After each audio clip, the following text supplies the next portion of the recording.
नमो भगवते वासुदेवाय नमः। जय श्री कृष्णा। राधे राधे।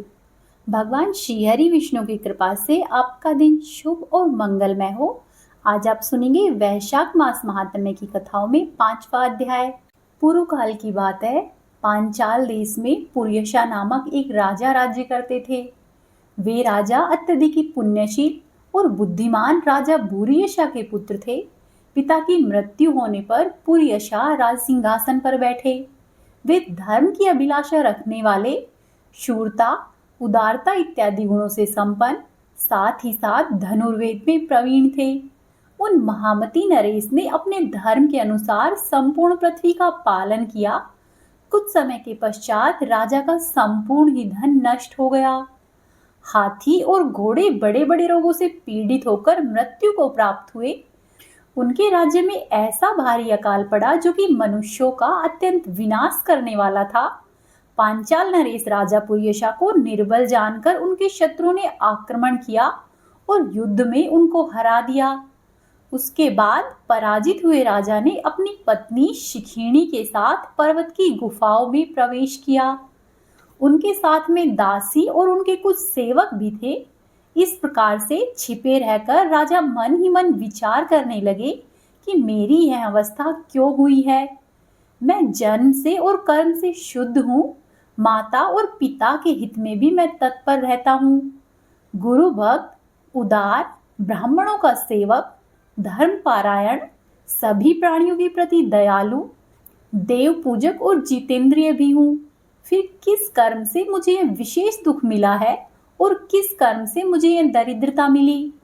किस कर्म से मेरी पराजय हुई है और किस कर्म के फलस्वरूप मुझे वनवास मिला है? इस प्रकार से चिंता से व्याकुल होकर राजा ने खिन्न मन से अपने सर्वज्ञ गुरु मुनि श्रेष्ठ याज और उपयाज को याद किया। राजा के आह्वान करने पर दोनों बुद्धिमान मुनिवर वहां पर आ गए। उन्हें देखकर पांचाल प्रिय नरेश सहसा ही उठकर खड़े हुए और बड़ी ही भक्ति के साथ गुरु के चरणों में मस्तक रखकर उन्हें प्रणाम किया। फिर वन में पैदा होने वाली शुभ सामग्रियों से अपने दोनों गुरुदेव का पूजन किया और विनीत भाव से पूछने लगे कि हे विप्रवरों, मैं गुरु चरणों में भक्ति रखने वाला हूँ। मुझे किस कर्म से यह दरिद्रता, कोष हानि और शत्रुओं के द्वारा पराजय मिली है और किस कारण से मेरा वनवास हुआ है और मुझे अकेले रहना पड़ा? मेरे न तो कोई पुत्र है, न ही भाई है और न ही कोई हितकारी मित्र है। मेरे द्वारा सुरक्षित राज्य में यह बड़ा भारी अकाल किस प्रकार पड़ा है, ये सब बातें मुझे विस्तार पूर्वक बताइए। राजा के इस प्रकार पूछने पर वे दोनों मुनिश्रेष्ठ कुछ देर ध्यानमग्न होकर इस प्रकार से बोले कि हे राजन, तुम पहले के 10 जन्मों तक महापापी व्याध रहे थे। तुम सभी लोगों के प्रति क्रूर और हिंसा पारायण थे। तुमने कभी भी लेश मात्र भी धर्म का अनुष्ठान नहीं किया। इंद्रिय संयम तथा मनोनिग्रह का तुम में सर्वथा अभाव था। तुम्हारी जिह्वा किसी भी प्रकार से भगवान विष्णु का नाम नहीं लेती थी। तुम्हारा चित्त गोविंद के चारों चरणारविंदों का चिंतन नहीं करता था और तुमने कभी भी मस्तक नवाकर परमात्मा को प्रणाम नहीं किया। इस प्रकार से दुरात्मा व्याध का जीवन जीते हुए तुम्हारे 9 जन्म पूरे हो गए। 10वां जन्म प्राप्त होने पर तुम सह्य पर्वत पर फिर से व्याध हुए थे। वहां पर सब लोगों के प्रति क्रूरता रखना ही तुम्हारा स्वभाव था। तुम मनुष्यों के लिए यमराज के समान थे। दयाहीन, शस्त्रजीवी और हिंसा पारायण थे। अपनी स्त्री के साथ रहते हुए तुमने राह में चलने वाले पथिकों तक को बड़ा भारी कष्ट दिया था। साथ ही साथ तुम बड़े भारी शठ भी थे। इस प्रकार से अपने हित को नहीं जानते हुए तुमने बहुत से वर्ष व्यतीत किए। जिनके छोटे छोटे बच्चे हैं, ऐसे मृगों और पक्षियों के वध के कारण तुम दयाहीन, दुर्बुद्धि को इस जन्म में कोई भी पुत्र नहीं हुआ है। तुमने सबके साथ विश्वासघात किया, इसीलिए ही तुम्हारे कोई सहोदर भाई नहीं हुआ। मार्ग में सबको पीड़ा देते रहे, इसीलिए इस जन्म में तुम मित्र रहित हो। साधु पुरुषों के तिरस्कार से शत्रु के द्वारा तुम्हारी पराजय हुई है। कभी भी दान नहीं देने के कारण तुम्हारे घर में दरिद्रता है। तुमने दूसरों को सदा ही उद्वेग में डाला, इसीलिए ही तुम्हें दुस्सह्य वनवास मिला है। सबके अप्रिय होने के कारण तुम्हें असह्य दुख मिला है। तुम्हारे क्रूर कर्मों के फल से ही इस जन्म में मिला हुआ तुम्हारा राज्य छिन गया है। वैशाख मास की गर्मी में तुमने स्वार्थवश एक दिन एक ऋषि को दूर से ही तालाब बता दिया था और हवा के लिए पलाश का एक सूखा पत्ता दिया था। बस जीवन में इस एक पुण्य के कारण ही तुम्हारा यह जन्म इस बार पवित्र राजवंश में हुआ है। अब यदि तुम सुख, राज्य, धन धान्य और संपत्ति, साथ ही साथ स्वर्ग और मोक्ष चाहते हो अथवा सायुज्य और श्रीहरि के पद की अभिलाषा रखते हो, तो वैशाख मास के धर्मों का पालन करो। इससे सब प्रकार के सुख पाओगे। इस समय वैशाख का मास चल रहा है और आज अक्षय तृतीया है। आज तुम विधि पूर्वक स्नान और भगवान लक्ष्मीपति की पूजा करो। यदि अपने ही समान और गुणवान पुत्रों की अभिलाषा करते हो तो सब प्राणियों के लिए प्याहू लगवाओ। इस पवित्र वैशाख मास में भगवान मधुसूदन की प्रसन्नता के लिए यदि तुम निष्काम भाव से धर्मों का अनुष्ठान करोगे तो अंतःकरण शुद्ध होने पर भगवान विष्णु का प्रत्यक्ष दर्शन होगा। ऐसा कहकर राजा की अनुमति लेकर उसके दोनों ब्राह्मण पुरोहित याज और उपयाज जैसे आए थे वैसे ही वापस चले गए। उनसे उपदेश पाकर महाराज पुर्यशा ने वैशाख मास के संपूर्ण धर्मों का श्रद्धापूर्वक पालन किया और भगवान मधुसूदन की आराधना की। इससे उनका प्रभाव बढ़ गया तथा बंधु बांधव उनसे आकर मिल गए। तत्पश्चात वे मरने से बची हुई सेना को साथ में लेकर अपने बंधुओं के सहित पांचाल नगरी के समीप में आए। उस समय पांचाल राजा के साथ राजाओं का फिर से युद्ध हुआ। महारथी पुर्यशा ने अकेले ही समस्त महाभाव राजाओं पर विजय पाई। विरोधी राजाओं ने भागकर विभिन्न देशों के मार्गों का आश्रय लिया। विजयी पांचाल राज ने भागे हुए राजाओं के कोष, 10 करोड़ घोड़े, 3 करोड़ हाथी, 1 अरब रथ, 10,000 ऊंट और 3 लाख खच्चरों को अपने अधिकार में करके अपनी नगरी में पहुंचा दिया। वैशाख धर्म के महात्म्य से राजा पुर्यशा को सभी प्रकार के फल और सुख मिले। भगवान विष्णु की प्रसन्नता से इस पृथ्वी पर उनका एक छत्र राज्य हुआ और गुरुता, उदारता इत्यादि गुणों से युक्त उनके 5 पुत्र हुए, जो कि धृष्ट कीर्ति, धृष्ट केतु, धृष्ट धुमन, विजय और चित्रकेतु के नाम से प्रसिद्ध थे। धर्म पूर्वक और प्रतिपालित होकर समस्त प्रजा राजा के प्रति अनुरक्त हो गई। इससे उसी क्षण उन्हें वैशाख मास के प्रभाव का निश्चय हो गया। तब से पांचाल राज भगवान श्री हरि विष्णु की प्रसन्नता के लिए वैशाख मास के धर्मों का निष्काम भाव से बराबर पालन करने लगे। उनके इस धर्म से संतुष्ट होकर भगवान विष्णु ने अक्षय तृतीया के दिन उन्हें प्रत्यक्ष दर्शन दिए। फिर आगे श्री श्रुतदेव जी कहते हैं कि परमात्मा भगवान नारायण 4 भुजाओं से सुशोभित थे। उन्होंने हाथों में शंख, चक्र, गदा और पद्म धारण किए हुए था। वे पीतांबर धारण करके वनमाला से विभूषित थे। भगवती लक्ष्मी तथा एक पार्षद के साथ गरुड़ की पीठ पर विराजित थे। उनका दुस्सह्य तेज देखकर राजा के नेत्र सहसा ही बंद हो गए। उनके सभी अंगों में रोमांच हो आया और नेत्रों से अश्रुधारा प्रवाहित होने लगी। भगवत दर्शन के आनंद में उनका हृदय सर्वथा ही डूब गया। राजा ने तत्काल ही आगे बढ़कर भगवान श्री हरि विष्णु को प्रणाम किया। फिर प्रेम से व्याकुल नेत्रों से विश्वात्मादेव जगदीश्वर श्री हरि को बहुत देर तक निहारते रहे। उनके चरण धोए और उस जल को अपने मस्तक पर लगाया। उन्हीं चरणों की धोवन रूपी श्री गंगा जी ब्रह्मा जी के सहित तीनों लोगों को पवित्र करती है।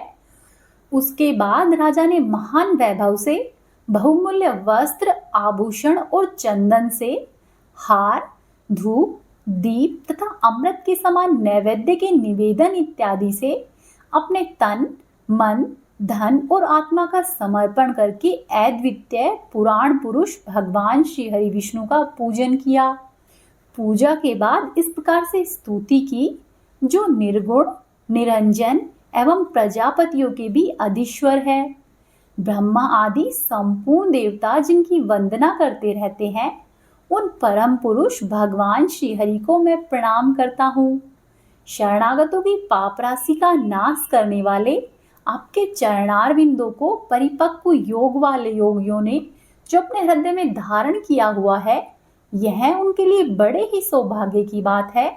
बढ़ी हुई भक्ति के द्वारा अपने अंतःकरण तथा जीव भाव को भी आपके चरणों में ही चढ़ाकर वे सभी योगीजन उन चरणों के चिंतन मात्र से आपके धाम को प्राप्त हुए हैं। विचित्र कर्म करने वाले आप स्वतंत्र परमेश्वर को मेरा नमस्कार है।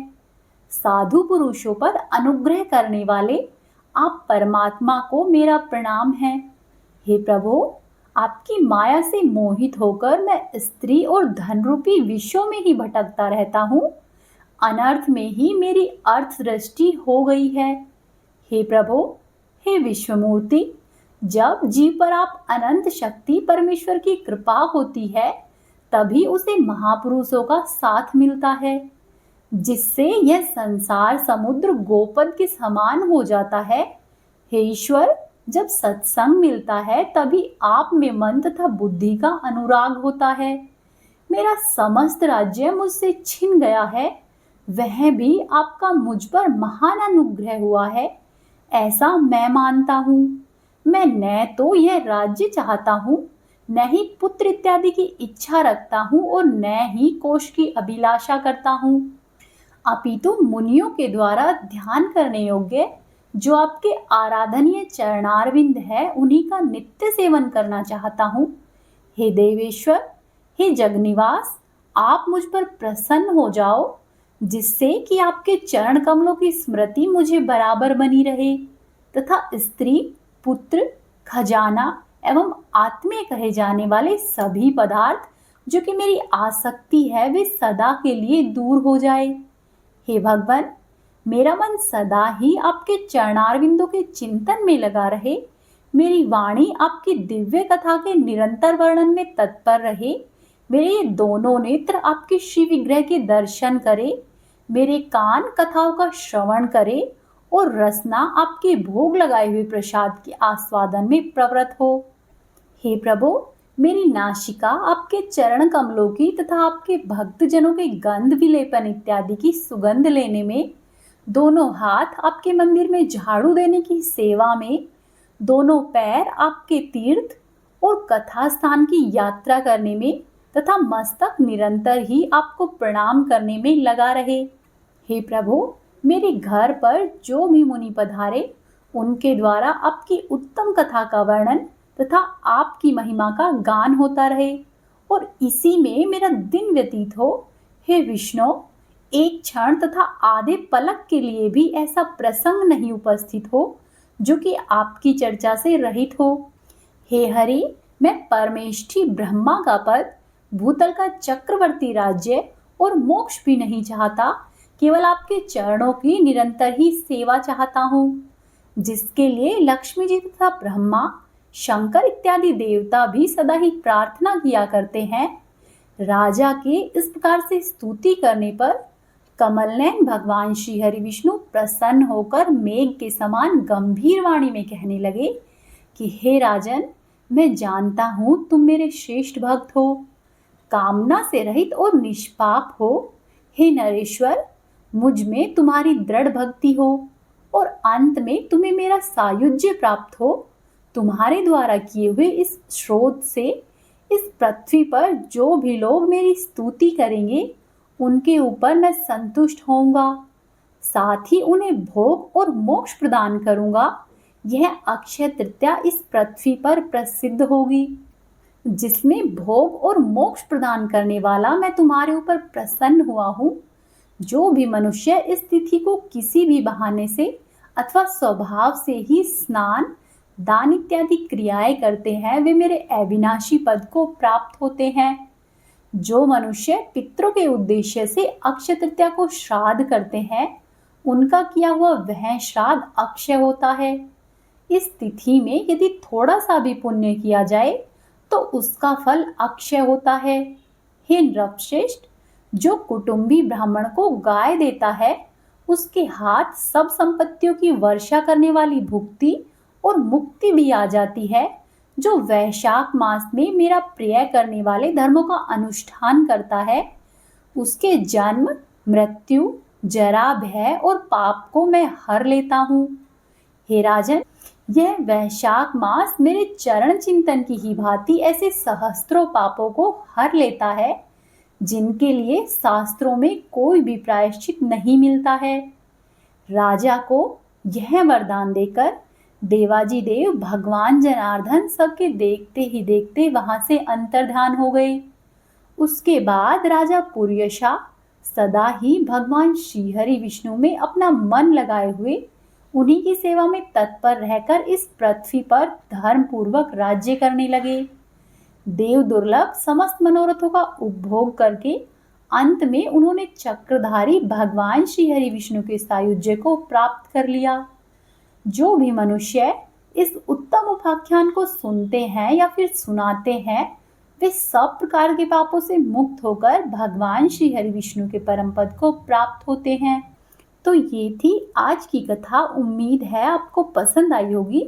यदि आपने अभी तक चैनल को सब्सक्राइब नहीं किया है तो सब्सक्राइब कर लीजिए, वीडियो को लाइक कीजिए और वीडियो को शेयर कीजिए। आपका दिन शुभ और मंगलमय हो। राधे राधे।